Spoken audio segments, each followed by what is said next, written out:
اللہ جب کسی سے ناراض ہوتا ہے رزق نہیں چھینتا، آب و دانہ بند نہیں کرتا، سورج کو حکم نہیں کرتا کہ اس کے آنگن میں روشنی نہیں پھیلانی، چاند کو نہیں روکتا کہ تیری کرنیں اس کے ویڑے میں نہیں پڑنی چاہیے، بلکہ اللہ جب کسی سے ناراض ہوتا ہے سجدوں کی توفیق چھین لیتا ہے۔ سجدوں کی توفیق چھن گئی تو پھر سمجھو اللہ ناراض ہے، اللہ راضی نہیں ہے۔ اور اگر سجدوں کی توفیق نصیب ہو جائے، کسی نے واصف علی واصف مرحوم سے پوچھا تھا کہ کیسے ہمیں پتا چلے گا کہ ہماری نماز قبول ہو گئی ہے، تو انہوں نے کہا تھا ایک نماز کے بعد دوسری عطا ہو جائے تو سمجھ لو پہلی قبول ہو گئی ہے۔ تو نمازوں کا نصیب ہونا یہ اللہ کی رضا اور اللہ کی خوشنودی کی دلیل ہے، اور سجدوں کی توفیق کا چھن جانا یہ اللہ کی ناراضگی کی دلیل ہے۔ میں اور آپ دیکھیں کہ ہم کہاں کھڑے۔ دیکھیے دولت تو کفار کو بھی ملتی ہے، اللہ دولت اسے بھی دیتا ہے جس سے راضی ہے، اسے بھی دیتا ہے جس سے نہیں راضی، لیکن سجدوں کی توفیق اسے ہی دیتا ہے جس پہ وہ راضی ہے۔ تو 5 گانا نماز شعار زندگی بنا لیجئے، نماز قضا نہ ہونے پائے۔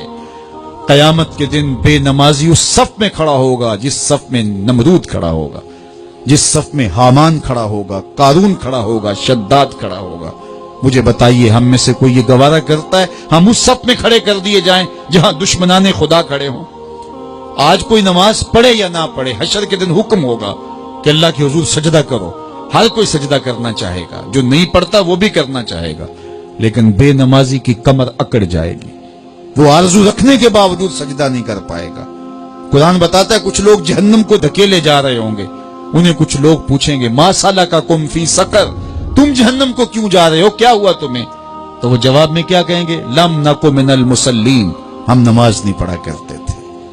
سب سے پہلا حساب قیامت کے دن جو بندے سے لیا جائے گا وہ نماز کا لیا جائے گا۔ پہلا سوال بندے سے یہ ہوگا۔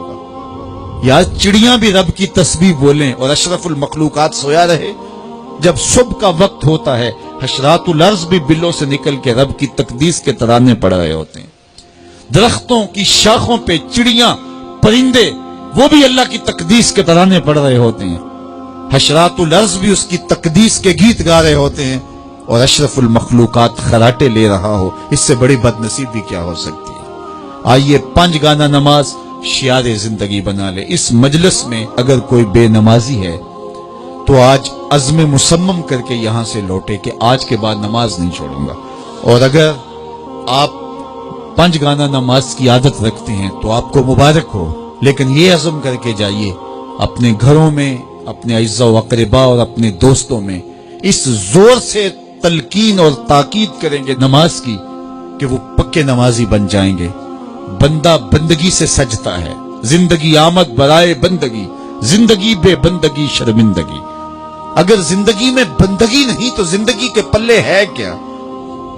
علماء نے لکھا ہے کہ یہ سارے درخت حالت قیام میں ہیں، چوپائے حالت رکوع میں ہیں، مینڈک تشہد میں ہیں، اور حشرات الارض سجدے میں ہیں، اور انسان اشرف المخلوقات ہے۔ اس کی عبادت میں درختوں کا قیام بھی رکھا گیا، اور رکوع بھی رکھے گئے، اور سجدے بھی رکھے گئے، اور قعدے بھی رکھے گئے، اس لیے تاکہ اس کی عبادت تمام مخلوقات کی عبادات کی جامع بن جائے۔ لیکن اس کے باوجود اللہ کے حضور سجدہ ریز ہونا پسند نہ کرے تو بتائیے کیسے رحمتیں اس کے اوپر اتریں گی؟ خوش نصیب تو وہ ہیں جو 5 گانا نماز ادا کرنے کے بعد